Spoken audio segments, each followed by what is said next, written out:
Negara produsen kendalikan dunia perdagangan lalu kendalikan dunia keuangan. Itu persepsi old mind. Pasar modal dan pasar uang lah sebenarnya pengendali dunia keuangan. Dan ini persepsi new mind. Neraca perdagangan positif dianggap baik dan solusi bernegara oleh old mind. Faktanya selama menjabat malah impornya membesar. Lalu selalu negatif dagang dengan kakak tertua Tiongkok. Jujur, entah bagaimana kok sekarang kakak tertuanya negara komunis ya. Dan diterima luas lagi pemahaman bahwa tidak apa-apa bekerja sama dengan negara komunis. Yo wes, kita lanjut. Toh jabatan old mind ada batasnya. Kembali ke kalimat awal, negara produsen akan kendalikan dunia perdagangan dan dunia keuangan. Itu strategi Tiongkok. Di mana negara defisit alias yang Tiongkoknya surplus, pasti negara yang kalah tersebut akan dipaksa pakai yuan. Catat ya, ketika sebuah negara pakai mata uang negara lain untuk transaksi, artinya negara tersebut kalah ekonominya. Kita lihat strategi serangan ekonomi dari ilmu ekonomi. Money 1.0 adalah uang hanya sebagai alat bayar pelancar transaksi. Kemudian uang menjadi alat modal yang disebut money 2.0.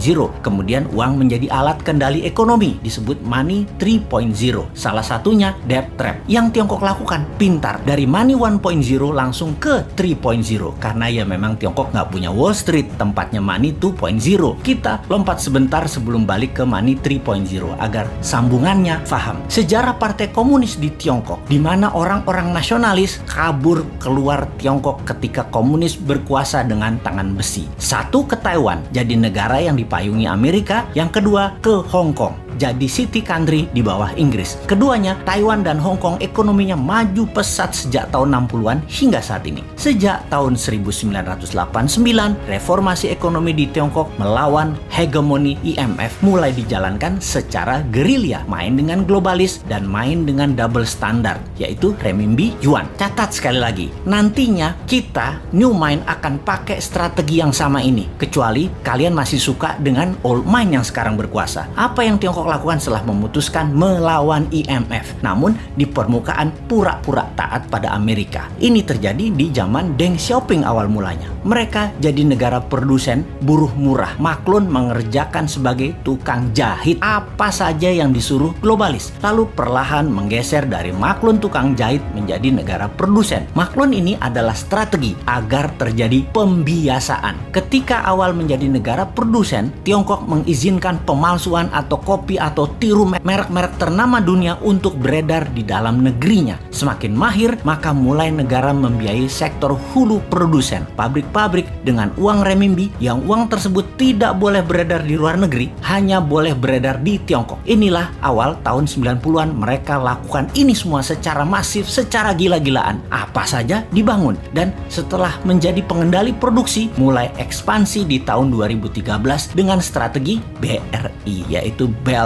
Road Initiative. Perlu banyak negara yang harus dikendalikan oleh Tiongkok. Perlu banyak negara yang penduduknya lapar dan pemimpinnya lemah agar mudah dikendalikan agar membeli barang-barang Tiongkok dan menggunakan mata uang Tiongkok. Awalnya dengan memberi pinjaman, namun bukan uang tetapi barang, seperti jalanan dibangunin. Pokoknya jadi barang. Jembatan dibangun jadi barang, pelabuhan, bandara, jaringan kereta api yang semuanya punya kesamaan, yaitu pelancar jalur angkutan barang guna menciptakan ketergantungan terhadap produk Tiongkok dan kelancaran distribusi barang. Kemudian kendali atas pasar yang kebetulan semua bergeser ke digital. Jadi strateginya adalah beli dan ambil semua jaringan marketplace milik pengusaha lokal sebuah negara agar isi produknya adalah barang-barang buatan Tiongkok. Begitu sudah tercapai ketiganya, maka tahap keempat, mata uang Tiongkok dipakai sebagai alat transaksi. Pertama, sebatas transaksi dua negara. Nanti tahap kelima sampai ke pasar-pasar tradisional bisa pakai yuan. Ingat, ketika keluar negeri, yuan yang disebut. Itu membedakan asal uang itu. Walau kalau ditanya di Tiongkok, bagi mereka sama itu yuan atau renminbi. Namun kita pahamlah, kita kan ngerti bernegara, ngerti bagaimana Tiongkok bermain, dan ngerti cara memainkannya. Sayang aja masih sedikit yang percaya dan